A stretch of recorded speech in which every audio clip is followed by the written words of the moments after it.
structure of carbon monoxide. Carbon monoxide க்கு ஒரு linear structure. Linearனா straight-ஆ இருக்குது. Carbon monoxide bond length பார்த்தோம்னா அதுக்கு 1.128 Armstrong unit. இந்த length வந்து 1.128 Armstrong unit. இந்த ஸ்ட்ரக்சரை எழுதுறதுக்கு முன்னாடி இதுக்கு எலக்ட்ரானிக் கான்ஃபிகரேஷன் எழுதுவோம். கார்பனுக்கு atomic number 6. So electronic configuration 1s2 2s2 2p2. Oxygen atomic number 8. So electronic configuration 1s2 2s2 2p4. So இதில் valence electrons எத்தனை இருக்கு? ஆக்சிஜனுக்கு 6 valence electrons இருக்கு. கார்பனுக்கு 4 valence electrons இருக்கு. Electrons in the outermost shell தான் valence electrons. So totally 10 valence electrons இருக்குது. So இந்த 10 valence electronsையும் நம்ம இந்த கார்பன் ஆக்சிஜனுக்கு டிஸ்ட்ரிபியூட் பண்ணணும். இந்த கார்பனில் ஸ்ட்ரக்சர் எழுதிக்கிட்டோம். கார்பன் ஆக்சிஜன் ஒரு பாண்டிலே 2 எலக்ட்ரான் போயிடும். ஸோ அந்த 2 எலக்ட்ரானை மைனஸ் பண்ணால் டோட்டலி பேலன்ஸ் வந்து 8 எலக்ட்ரான்ஸ் இருக்குது. இந்த 8 எலக்ட்ரான்ஸை நம்ம இந்த கார்பனுக்கும் ஆக்சிஜனுக்கும் டிஸ்ட்ரிபியூட் பண்ணி கொடுக்கணும். ஃபஸ்ட்டு எதுலேருந்து ஸ்டார்ட் பண்ணலான்னா ஆக்சிஜன் தான் மோஸ்ட் எலக்ட்ரோநெகட்டிவ். ஸோ அதுலேருந்து ஸ்டார்ட் பண்ணலாம்.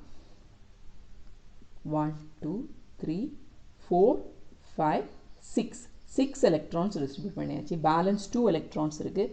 அதை கார்பனுக்கு போடுவோம். இந்த ஆக்சிஜனுக்கு இப்போ இந்த ஆக்டெட் சாட்டிஸ்ஃபை ஆகிருக்கு. இதில் ஒரு 6 எலக்ட்ரான்ஸ், இதில் ஒரு 2 எலக்ட்ரான்ஸ். ஸோ டோட்டலி ஆக்டெட் வந்து ஆக்சிஜனுக்கு சாட்டிஸ்ஃபை ஆகிட்டு. இனி இந்த கார்பனுக்கு ஆக்டெட் சாட்டிஸ்ஃபை ஆகணும். அதனால என்ன பண்ணுது? இந்த எலக்ட்ரான் பேர் வந்து இங்கே ஒரு பாண்ட் ஃபார்ம் ஆகுது. ஸோ அடுத்த ஸ்ட்ரக்சர் இப்படி இருக்கும். கார்பன் ஆக்சிஜன் ஒரு பாண்ட் போட்டு இந்த எலக்ட்ரான் பேர் வந்து ஒரு பாண்ட் ஃபார்ம் ஆயிடுது. ஸோ பேலன்ஸ் எத்தனை எலக்ட்ரான்ஸ் இருக்குது? 4 எலக்ட்ரான்ஸ் இருக்குது. கார்பனுக்குள்ள 2 எலக்ட்ரான்ஸ். ஸோ இது ஒரு ஸ்ட்ரக்சர். நெக்ஸ்ட் ஸ்ட்ரக்சர் வந்து கார்பன் ஆக்சிஜன். இந்த எலக்ட்ரான் பேர் என்ன பண்ணுது? மறுபடியும் ஷிஃப்ட் ஆகுது.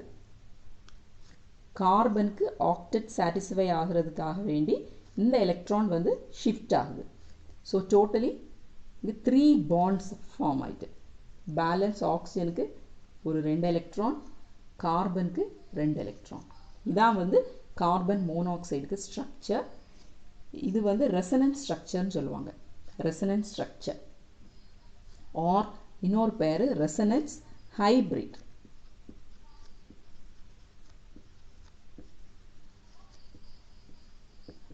இதில் வந்து சைன் இருக்கும், ப்ளஸ் மைனஸ் சைன்.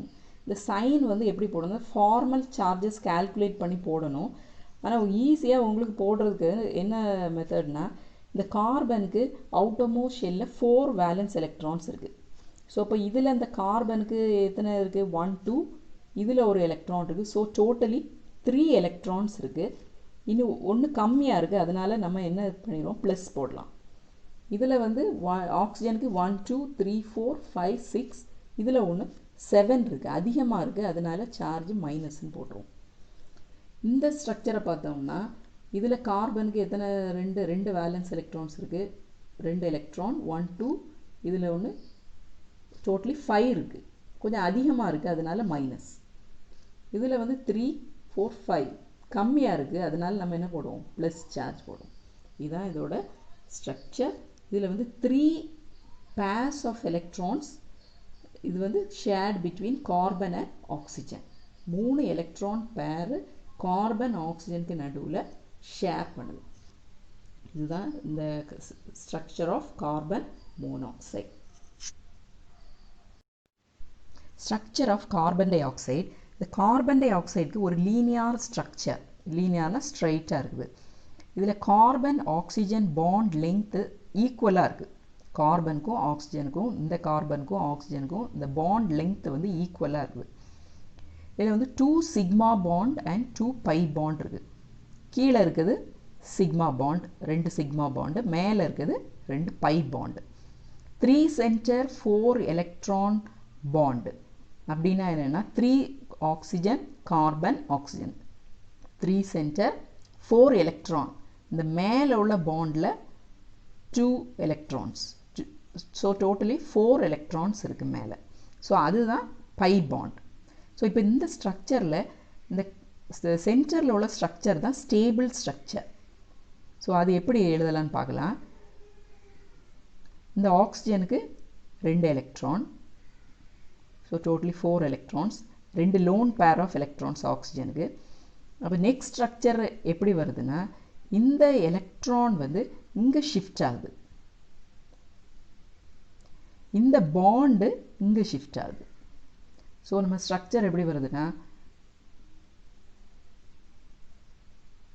ஸோ இதில் ட்ரிப்பிள் பாண்ட் ஆயிடுது. ஆக்சிஜன் இந்த எலக்ட்ரான் இங்கே வரும்போது அது ட்ரிப்பிள் பாண்ட் ஆயிடுது ஓ. இப்போ பேலன்ஸ் வந்து 2 எலக்ட்ரான். இந்த பாண்டு வந்து இங்கே ஷிஃப்ட் ஆயிடுது. ஸோ இந்த பாண்ட் இதில் வராது, இந்த பாண்டு வந்து ஆக்சிஜனுக்கு ஷிஃப்ட் ஆகி அப்போ அதில் 2 எலக்ட்ரான் வந்துடுது. ஸோ இந்த ஆக்சிஜனுக்கு டோட்டலி 8 எலக்ட்ரான்ஸ் இருக்குது. ஸோ அடுத்த ஸ்ட்ரக்சர் எப்படி எழுதலாம்னா, இதே ஸ்ட்ரக்சரை அப்படியே மாற்றி எழுதிடலாம். இதில் லெஃப்ட் சைடில் ட்ரிப்பிள் பாண்டு ஓ வருது, அப்போ இந்த சைடு எழுதும்போது ரைட் சைடில் ட்ரிப்பிள் பாண்ட் வரணும். C triple bond O. இப்போ இந்த ட்ரிப்பிள் பாண்ட் ஓக்கு 2 ஆக்சிஜன், சிங்கிள் பாண்ட் ஓக்கு 8 ஆக்சிஜன். இது ஒரு மெத்தடு. இன்னொரு மெத்தடில் எழுதலாம் எப்படின்னா, இந்த ஒருக்கா ரைட் சைடில் இந்த எலக்ட்ரான் ஷிஃப்ட் ஆகுது, நெக்ஸ்ட் டைம் லெஃப்ட் சைடில் ஷிஃப்ட் ஆகுது. இந்த எலக்ட்ரான் இங்கே ஷிஃப்ட் ஆகும், இந்த பாண்டு இங்கே ஷிஃப்ட் ஆகும். இப்போ நம்ம இந்த பாண்டு இங்கே ஷிஃப்ட் ஆகும்போது இதில் வந்து 8 எலக்ட்ரான்ஸ் வந்துடுது. இந்த எலக்ட்ரான் இங்கே ஷிஃப்ட் பண்ணும்போது ட்ரிப்பிள் பாண்ட் வந்துடுது. ஸோ 2 மெத்தட்லேயும் நம்ம எழுதலாம். ஏரோ மார்க் 1 போட்டால் போதும். இப்போ சார்ஜ் என்னன்னு பார்க்கலாம். இந்த எலக்ட்ரானுக்கு ஆக்சிஜனுக்கு டோட்டலி 1 2 3 4 5 6, இதில் ஒரு எலக்ட்ரான். ஸோ 7 எலக்ட்ரான்ஸ் இருக்குது. வேலன்ஸ் எலக்ட்ரான்ஸ் அவுட்டமோ ஷெல்லில் ஆக்சிஜனுக்கு 6. ஸோ இதில் 7 எலக்ட்ரான் இருக்குது, அதிகமாக இருக்குது, அதனால் மைனஸ் போட்டுருவோம். இதில் வந்து ஆக்சிஜன் 1 2 3 4 5 கம்மியாக தான் இருக்குது எலக்ட்ரான், 6 இருக்கணும், 5 இருக்குது, அதனால் ப்ளஸ் போட்டுடலாம். இந்த ஸ்ட்ரக்சர் பார்த்தோன்னா இதில் ஆக்சிஜனுக்கு 1 2 3 4 5 வேலன்ஸ் எலக்ட்ரான்ஸ் தான் இருக்குது, கம்மியாக இருக்குது, அதனால் ப்ளஸ். இங்கே 1 2 3 4 5 6 7 எலக்ட்ரான்ஸ் அதிகமாக இருக்குது, அதனால் மைனஸ்.